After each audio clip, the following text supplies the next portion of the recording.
Hello. So we should first decide what we're talking about. We're not talking about my views of political correctness, despite what you might have inferred from the last speaker's comments. This is how it looks to me. We essentially need something approximating a low-resolution grand narrative to unite us. And we need a narrative to unite us because otherwise we don't have peace. What's playing out in the universities and in broader society right now is a debate between two fundamental low-resolution narratives, neither of which can be completely accurate because they can't encompass all the details. Obviously, human beings have an individual element and a collective element, a group element, let's say. The question is, what story should be paramount? And this is how it looks to me. In the West, we have reasonably functional, reasonably free, remarkably productive, stable hierarchies that are open to consideration of the dispossessed that hierarchies generally create. Our societies are freer and functioning more effectively than any societies anywhere else in the world and than any societies ever have. And as far as I'm concerned, and I think there's good reason to assume this, it's because the fundamental low-resolution grand narrative that we've oriented ourselves around in the West is one of the sovereignty of the individual, and it's predicated on the idea that all things considered, the best way for me to interact with someone else is individual to individual, and to react to that person as if they're both part of the process, because that's the right way of thinking about it, the psychological process by which things we don't understand can yet be explored, and by things that aren't properly organized in our society can be yet set right. The reason we're valuable as individuals, both with regards to our rights and responsibilities, is because that's our essential purpose, and that's our nobility, and that's our function. What's happening, as far as I'm concerned, in the universities in particular, and spreading very rapidly out into the broader world, including the corporate world, much to what should be its chagrin, is a collectivist narrative. And of course, there's some utility in a collectivist narrative because we're all part of groups in different ways, but the collectivist narrative that I regard as politically correct is a strange pastiche of postmodernism and neo-Marxism, and its fundamental claim is that no, you're not essentially an individual, you're essentially a member of a group. And that group might be your ethnicity, and it might be your sex, and it might be your race, and it might be any of the endless numbers of other potential groups that you belong to, because you belong to many of them. And that you should be essentially categorized along with those who are like you on that dimension in that group. That's proposition number one. Proposition number two is that the proper way to view the world is as a battleground between groups of different power. So you define the groups first, and then you assume that you view the individual from the group context, you view the battle between groups from the group context, and you view history itself as a consequence of nothing but the power maneuvers between different groups. That eliminates any consideration of the individual at a very fundamental level, and also any idea, for example, of free speech, because if you're collectivist at heart in this manner, there is no such thing as free speech. It isn't that it's debated by those on the radical left and let's say the rest of us, so to speak. It's that in that formulation, there's no such thing as free speech, because for an individualist, free speech is how you make sense of the world and reorganize society in a proper manner. But for the radical left type collectivist that's associated with this viewpoint of political correctness, when you speak, all you're doing is playing a power game on behalf of your group. And there's nothing else that you can do, because that's all there is.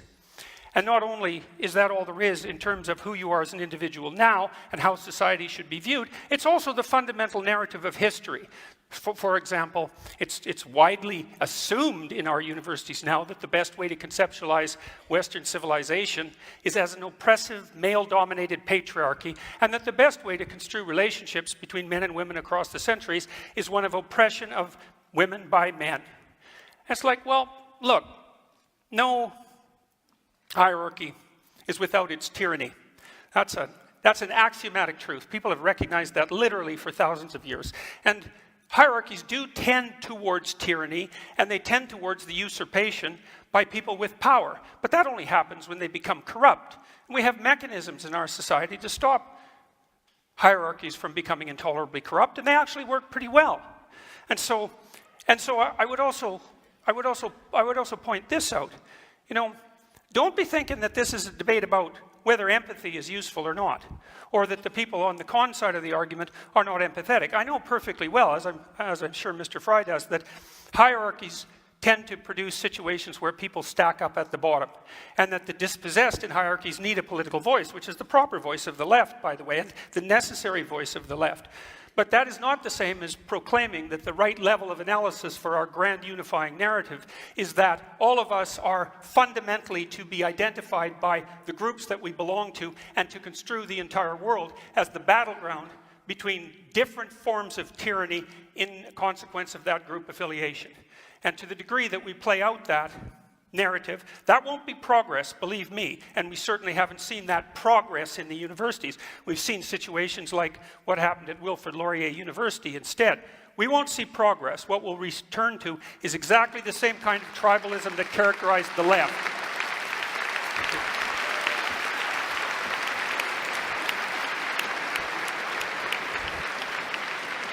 Thank you, Jordan.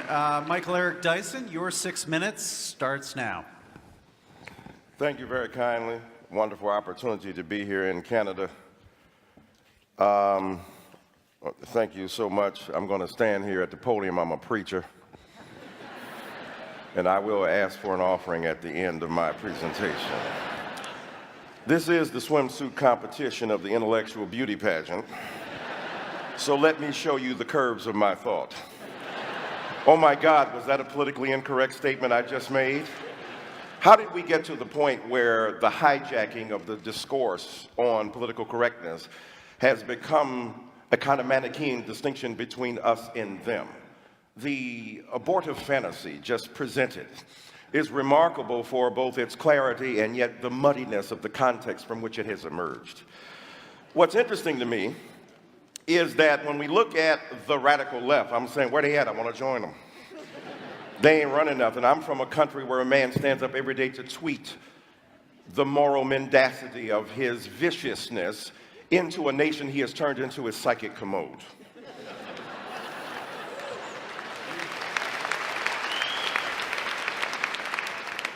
Y'all got Justin, we got Donald.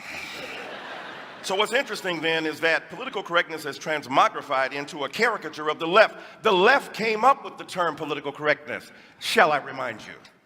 We were tired of our excuses and our excesses and our exaggerations. We were willing to be self-critical in a way that I fear my confrères, my compatriots, are not. Don't take yourself too seriously. Smile. Take yourself not seriously at all, but what you do with deadly seriousness. Now it is transmogrified into an attempt to characterize the radical left. The radical left is a metaphor, it's a symbol, it's an articulation. They don't exist, their numbers are too small. I'm on college campuses, I don't see much of them coming. When I hear about identity politics, it amazes me. The collectivist identity politics, last time I checked, white folk invented race. That was an invention from a dominant culture that wanted groups to, at their behest. The invention of race was driven by the demand of a dominant culture to subordinate others. Right? Patriarchy was the demand of men to have their exclusive vision presented. The beauty of feminism is it's not going to resolve differences between men and women. It just says men don't automatically get the last word. Of course, in my crib, they never did. And so identity politics has been generated as a bête noire of the right, and yet the right doesn't understand the degree to which identity has been foisted upon black people and brown people and people of color from the very beginning on women and trans people. You think that I want to be part of a group that is constantly abhorred by people at Starbucks? I'm minding my own black business. Walking down the street, I have group identity thrust upon me. They don't say, ha, there goes a Negro.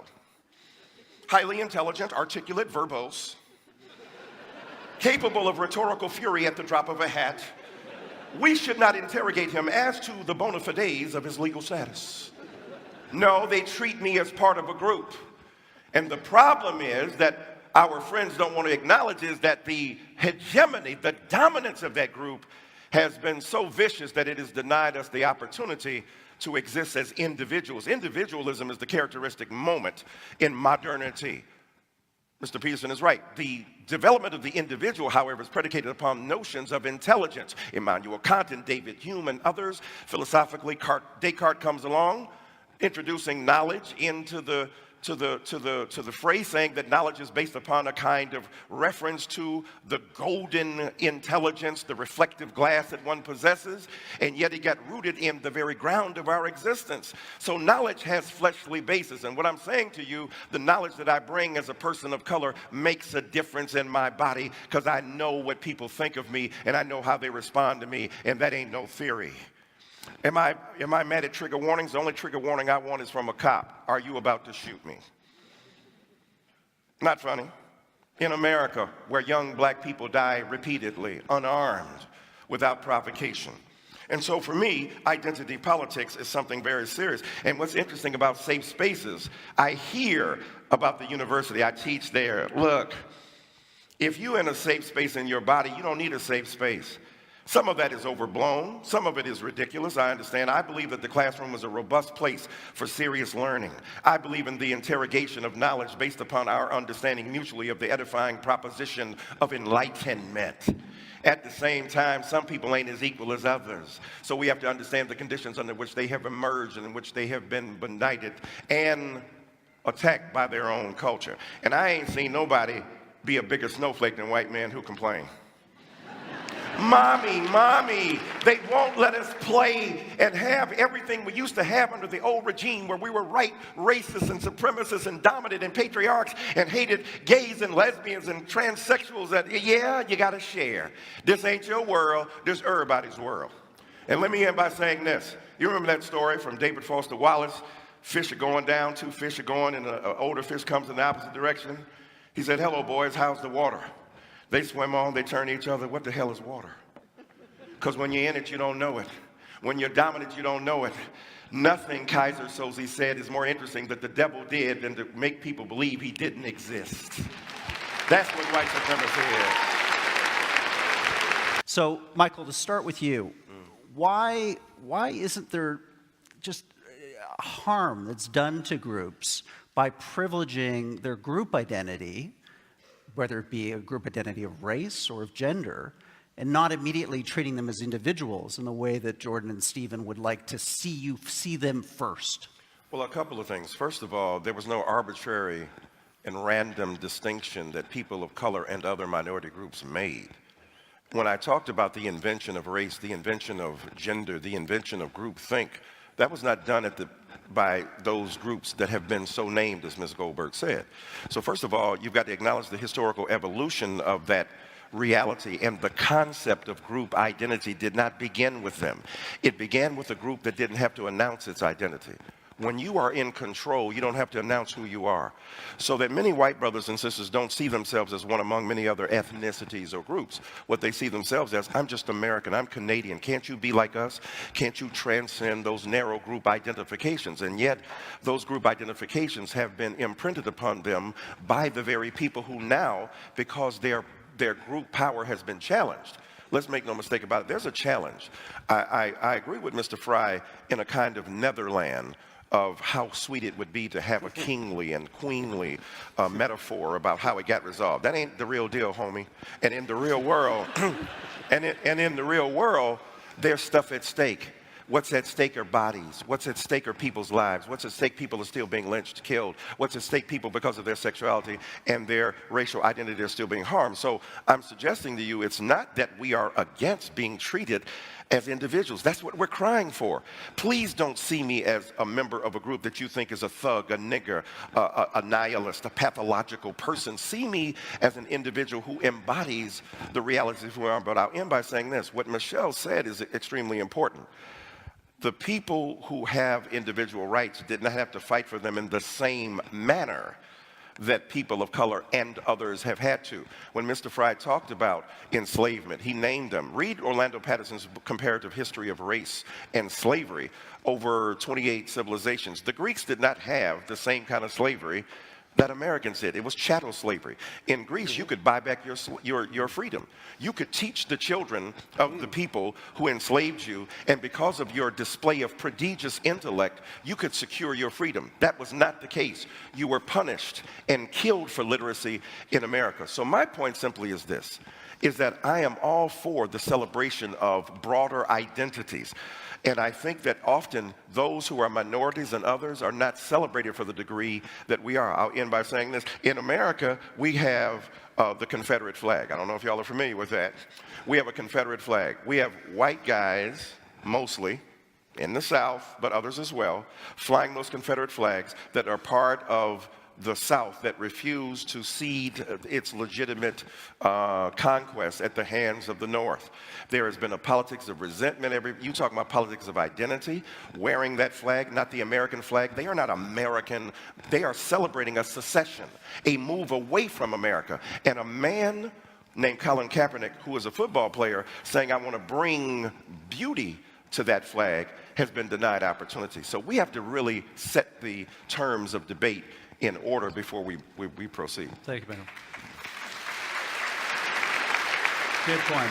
Jordan, let's have you jump in on this idea of what you see as the pernicious danger of groupthink when it comes to ethnicity, when it comes to gender. Why do you think that's one of the primal sins, in your view, of quote, political correctness? Well, I think it's one of the primal sins of identity politics players on the left and the right, just to be clear about that. Personally, since this has got personal at times, I'm no fan of the identitarian right. I think that anybody who plays a game, a conceptual game where group identity comes first and foremost, risks an exacerbation of tribalism. It doesn't matter whether it's on the left or the right.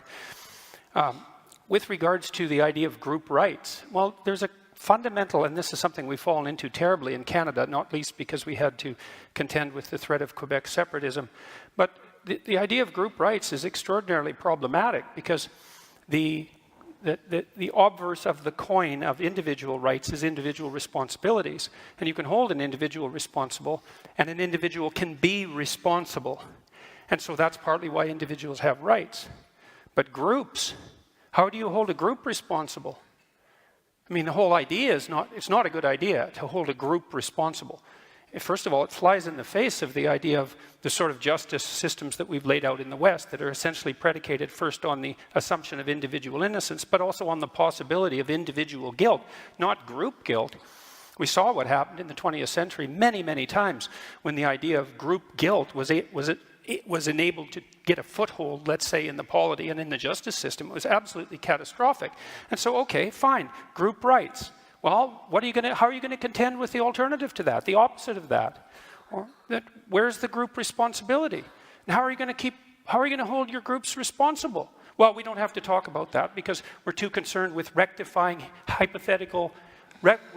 historical injustices, hypothetical and otherwise. And that's certainly not to say that there weren't any shortage of absolutely catastrophic historical injustices. That's not the point. The point is how you view the situation at the most fundamental level. And group rights are an absolute catastrophe, in my opinion. Well, first of all, you said be empirical. Now, empirical, as far as I know, the word means that which can be verified or falsified through the census. Exactly. So if we look at it in an objective way, the reality is that people don't have equal access to the means to articulate the very moment you're talking about. I'm talking about the empirical results of this political attitude. I understand that, but my point is simply this. I'm suggesting to you that people use the weapons at hand. Now, it was Abraham Joshua Heschel, the rabbi, who said, everybody's not guilty, but everybody's responsible. Right? That's a distinction there. Everybody clearly is not guilty. But what's interesting, look at the flip side. If you have benefited from 300 years of holding people in servitude, thinking that you did it all on your own, why can't these people work harder? Let me see, for 300 years, you ain't had no job. So the reality is, for 300 years, you hold people in the bands. You hold them in subordination. You refuse to give them rights. Then all of a sudden, you free them and say you're now individuals, not having the skills, not having the skills. I'm talking about America, first of all. I'm talking about the American society, first of all. I'm talking about the Northern Hemisphere. I'm talking about every society where enslavement has existed, but I'm speaking specifically of the repudiation of individual rights among people of color in America who were denied the opportunity to be individuals. So I obviously and ideally, and I think Michelle Goldberg does too, agree with the emphasis on individuals. What we're saying to you is that we have not been permitted to be individuals. We have not been permitted to exercise our individual autonomy and authority, and the refusal to do so, to recognize me as an individual, means when you roll up on me and I'm a 12-year-old boy in a park and you shoot first in ways you do to black kids that you don't do to white kids, you are not treating that person as an individual. If we're living in a society where women are subject to aberrant forms of horrid, patriarchal, sexist, and misogynist behavior, you are not acknowledging the centrality of the individuality of women. You are treating them according to a group dynamic. And if we get beyond the ability of people on the right to understand the degree to which they have operated from the basis of benefit from group identity, without having said, I'll end by saying this. The great American philosopher Beyonce Knowles said that it has been said that racism is so American that if you challenge racism, you look like you're challenging America. We are challenging inequality. We are challenging the refusal to see me as an individual. When we overcome that, have at it, we're all on equal plane. I think it's fine. I think it's good. fine. The lot is getting stirred here. So I've got a couple of questions. So let's your side spoke, so I'm going to go to Jordan, then to you, Let's Michelle. assume for a moment that I've benefited from my white privilege. Okay, so let's assume that. That's fine. Assumption. That's what you would say. So, so let's say, here, let's get precise about this, okay? Was that very individual of you? Let's get precise about this, okay? Let's get precise. To what degree is my present level of attainment or achievement a consequence of my white privilege? And I don't mean sort of. I mean, do you mean 5%? Do you mean 15%?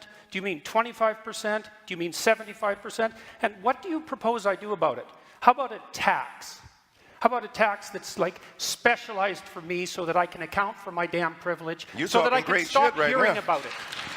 Now, let's get precise about one other thing, okay? We'll get precise about one other thing. Now, Precise? Yeah, precise, yes. And so, if we can agree, and we haven't, that the left can go too far, which it clearly can, then how would my worthy opponents precisely define when the left that they stand for has gone too far? You didn't like equity, equality of outcome. I think that's a great marker. But if you have a better suggestion and won't sidestep the question, so let's figure out how I can dispense with my white privilege, and so that you can tell me when the left has gone too far, since they clearly can. And that's what this debate is about political correctness. It's about the left going too far. And I think it's gone too far in many ways. And I'd like to figure out exactly how and when, so the reasonable left could make its ascendance again and we could quit all this nonsense. About how does he, in a sense, get an equal voice in this debate back if it is implied that his participation brings with it this baggage of white privilege that doesn't allow him to see clearly the issues that are before us. But that is to be complicit in the very problem itself, terminologically. You're beginning at a point that's already productive and controversial. You're saying, how can he get his equality back? Who are you talking about? Jordan Peterson, trending #1 on Twitter? Jordan Peterson, with an international bestseller? I want him to tweet something out about me in my book. Jordan Peterson, right? This is what I'm saying to you. Why the rage, bruh? You're doing well, but you're a mean, mad white man, and you're going to get us right. And I have never seen so much wine and snowflaking. There's enough wine in here to start a vineyard. And what I'm saying to you empirically and precisely, when you ask the question about white privilege, the fact that you ask it in the way you did, dismissive, pseudoscientific, non-empirical, and without justification, the truth is that white privilege doesn't act according to quantifiable segments. It's about the degree to which we are willing as a society to grapple with the ideals of freedom, justice, and equality upon which it's based. Number two, what's interesting to me, you're talking about not having a collective identity. What do you call a nation? Are you Canadian? Are you Canadian by yourself? Are you an individual, or are you part of a group? When America formed its union, it did so in opposition to another group. So the reality is that those who are part of group identities in politics deny the legitimacy and validity of those groups and the fact that they have been created thusly, and then have resentment against others. All I'm asking for is the opportunity. The quotation you talk about, the difference between equality of outcome and equality of opportunity, that's a staid and retried argument, hackneyed phrase derived from the halcyon days of the debate over affirmative action. Are you looking for outcomes that can be determined equally, or are you looking for opportunity? If you free a person after a whole long time of oppression and say now you are free to survive, if you have no skills, if you have no quantifiable means of existence, what you have done is liberated them into oppression. And all I'm suggesting to you, Lyndon Baines Johnson, one of our great presidents, said, if you start a man in a race 100 years behind, it is awfully difficult to catch up. So I don't think Jordan Peterson is suffering from anything except an exaggerated sense of entitlement and resentment, and his own privilege is invisible to him, and it's manifest with lethal intensity and ferocity right here on stage. Jordan, I'm going to have to let you respond to that if you would.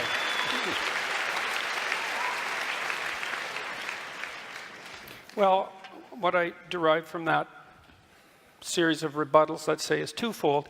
The first is that saying that the radical left goes too far when they engage in violence is not a sufficient response by any stretch of the imagination, because there are sets of ideas in radical leftist thinking that led to the catastrophes of the 20th century, and that was at the level of idea, not at the level of violent action. It's a very straightforward thing to say you're against violence. It's like being against poverty. It's like, you know, generically speaking, decent people are against poverty and violence. It doesn't address the issue in the least. And with regards to my privilege or lack thereof, I mean, I'm not making the case that I haven't had advantages in my life and disadvantages in my life like most people. You don't know anything about my background or where I came from, and it doesn't matter to you because fundamentally I'm a mean white man. That's a hell of a thing to say in a debate.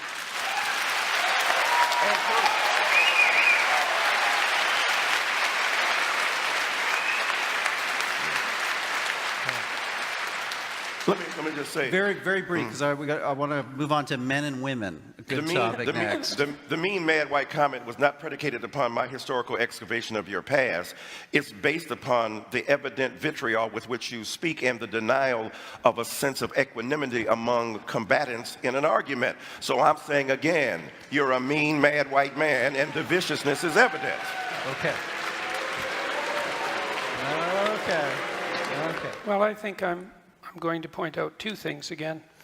The first is that my question about when the left goes too far still hasn't been answered.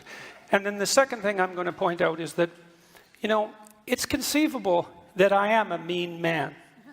You know, I mean, maybe I'm meaner than some people and not as mean as others. I think that's probably more the case.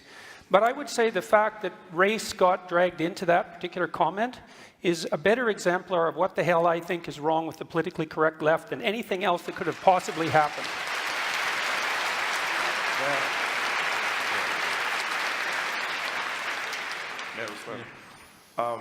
Imagine the hurt, the anxiety,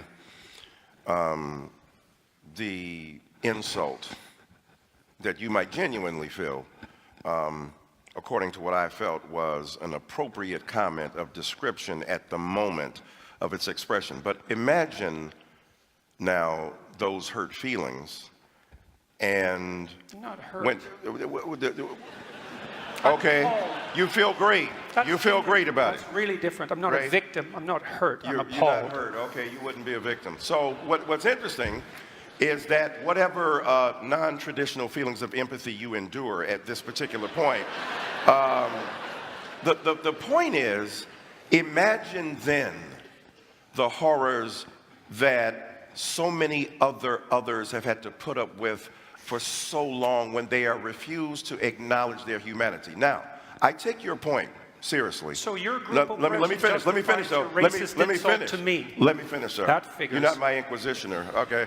What I'm saying to you is that when you said you were upset that I added the element of race there, right? When I said mean, mad, white man. Well, what's interesting is that you may have felt that you were being ascribed a group identity to which you do not subscribe. You may have felt that you were being unfairly judged according to your particular race. You may have felt that your individual identity was being besmirched by my rather careless characterization of you, all of which qualifies for a legitimate, response to me, but also the point we've been trying to make about the refusal to see our individual existence as women, as people of color, as First Nation people, and the like. My point simply has been the reason I talked about race in that particular characterization, because there's a particular way in which I have come to a city. I don't know if there are a lot of black people out here, not sure. But I constantly come to places and spaces that are not my natural habitat, other than intellectual engagement and the love and the fury of rhetorical engagement, yes. But I often go into hostile spaces where people will not vote in favor for my particular viewpoint because I'm interested as an individual of breaking down barriers so that people can understand just how complicated it is. So what I'm saying to you is that I would invite you, in terms of the surrender of your privilege, to give you a specific response. Come with me to a Black Baptist church. Come with me to a historically black college. Come to me to an indigenous or First Nations community where we're able to engage in some of the lovely conversation, but also to listen and hear. And when I added race to that, I was talking about the historically evinced inability to acknowledge others' pains equally to the one that they are presently enduring. So, as a human being, I love you as my brother, but I stand by my comment. Well, I've seen the sorts of things that you're talking about. I happen to be an honorary member of an indigenous family, so don't tell me about what I should go see with regards to oppression. You don't know anything about me. You asked me a question, I gave you a response. Yeah. You gave me a generic response, It's a generic race-based towards response. you. Jordan Peterson, I would like for you to come with me, Michael Eric Dyson, to a Black Baptist church. You been to one of those? I would be happy to do that, by the way. Okay, all right, I'm gonna hook you up. Okay, right? good. We'll make sure that happens. It's hard to be the self-deprecating Englishman. It's, You've no idea. but no, I got a pretty good idea here today. But what's interesting, I don't recall, and all of us have studied history, I don't recall these debates about political correctness happening when people who were in power were in absolute power, unquestioned power. Political correctness, right? Political correctness becomes an issue. And what I mean by that is people who used to have power, who still have power but think they don't, who get challenged on just a little bit of what they have and don't want to share toys in the sandlot of life. So all of a sudden it becomes a kind of exaggerated grievance.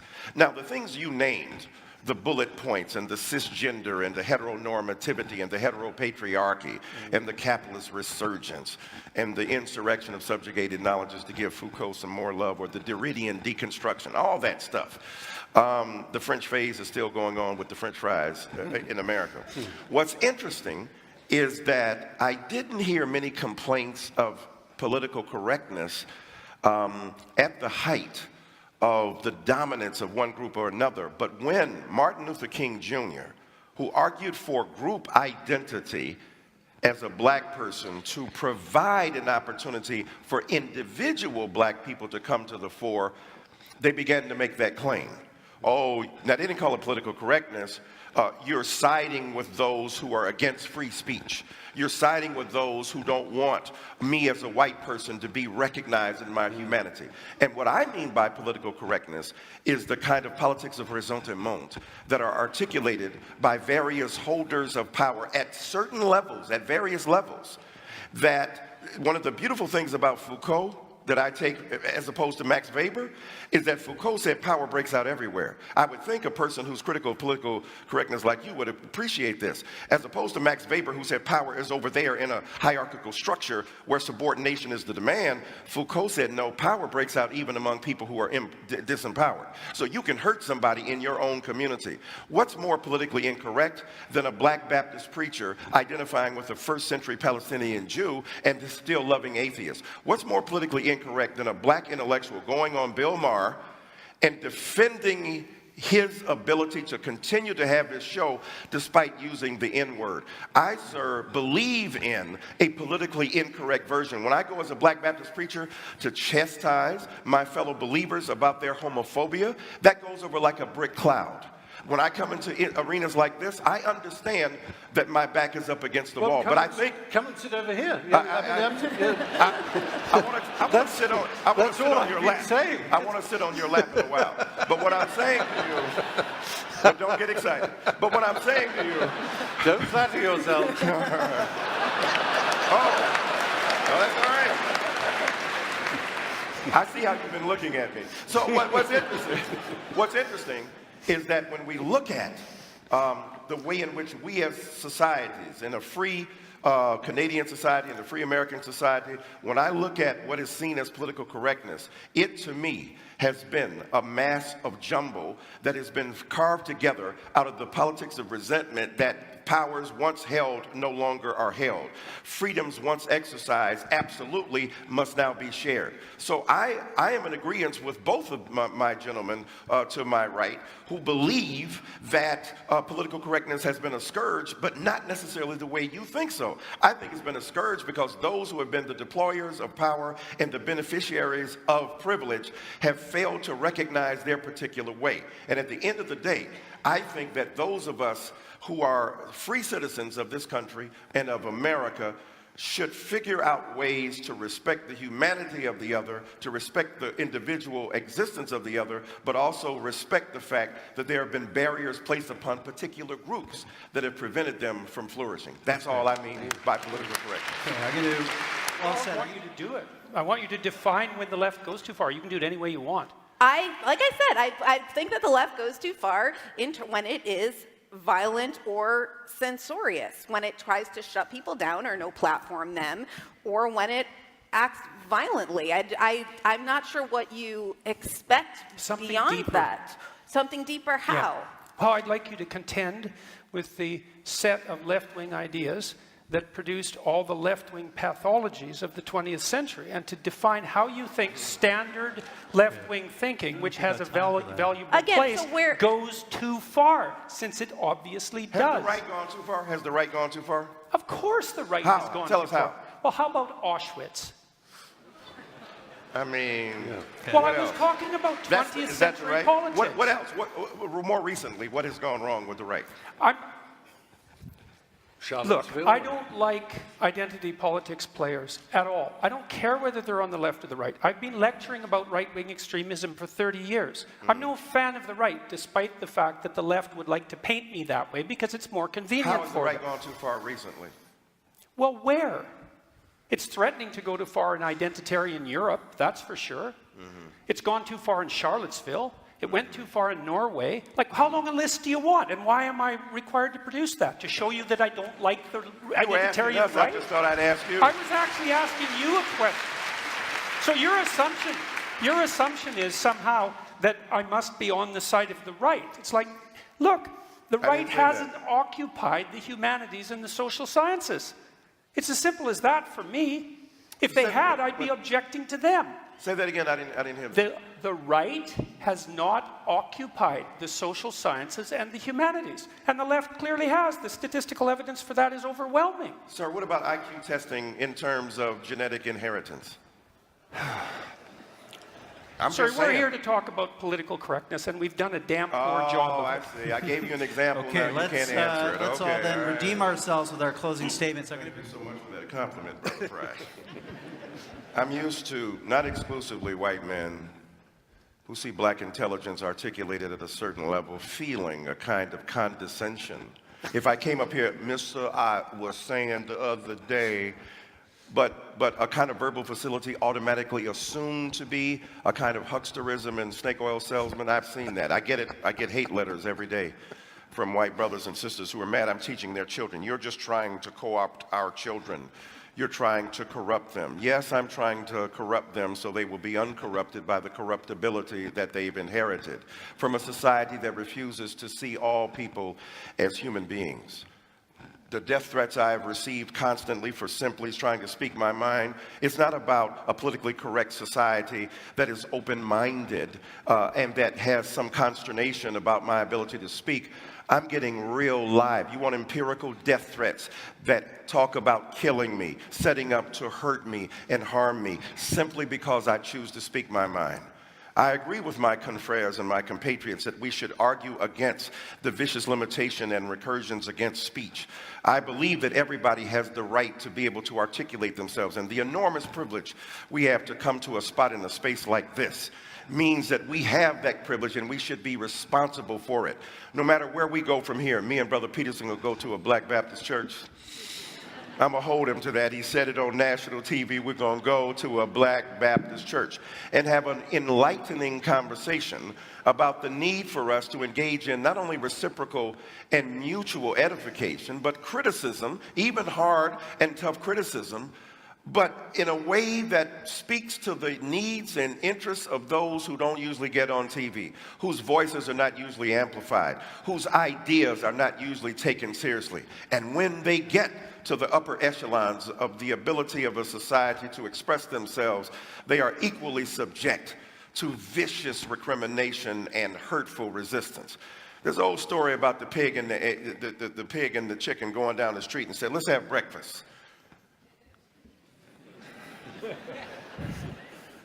The chicken just has to give up an egg. The pig has to give up his ass in order to make breakfast. We have often been the pigs giving up our asses to make breakfast. Let's start sharing them asses with everybody else. Thank you.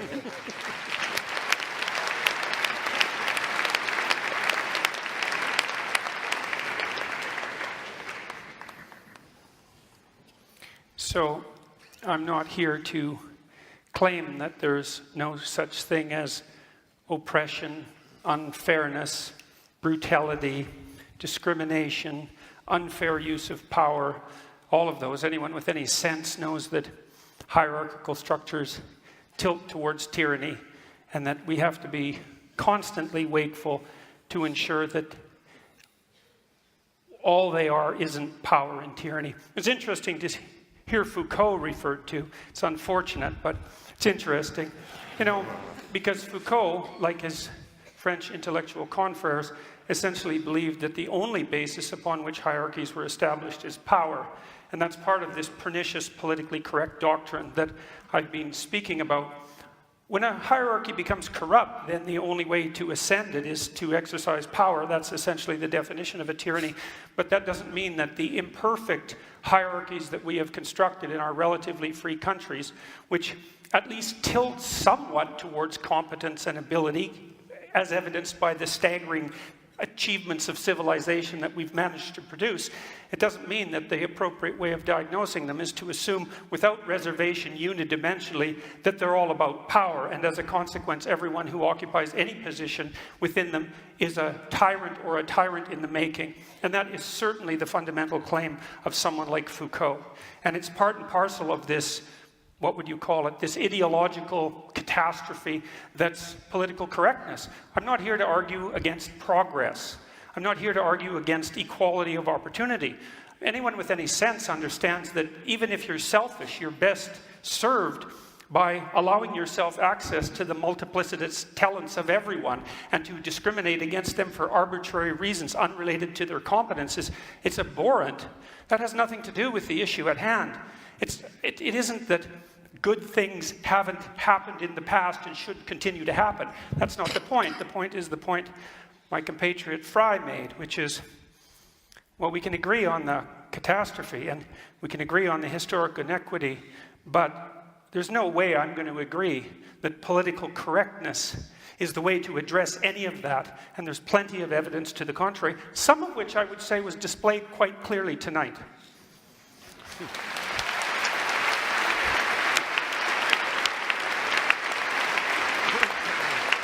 When, for example, the kind of, one of the best-selling and most prominent intellectuals in the world right now says in an interview that maybe the Me Too movement has shown that this whole experiment of men and women working together is just not working. Or, you know, maybe if women don't want the workplace to be sexualized, they shouldn't be allowed to wear makeup, I didn't right? say that. Well, Google I it. didn't say It was a that. Vice interview. Google it. Yeah, well. So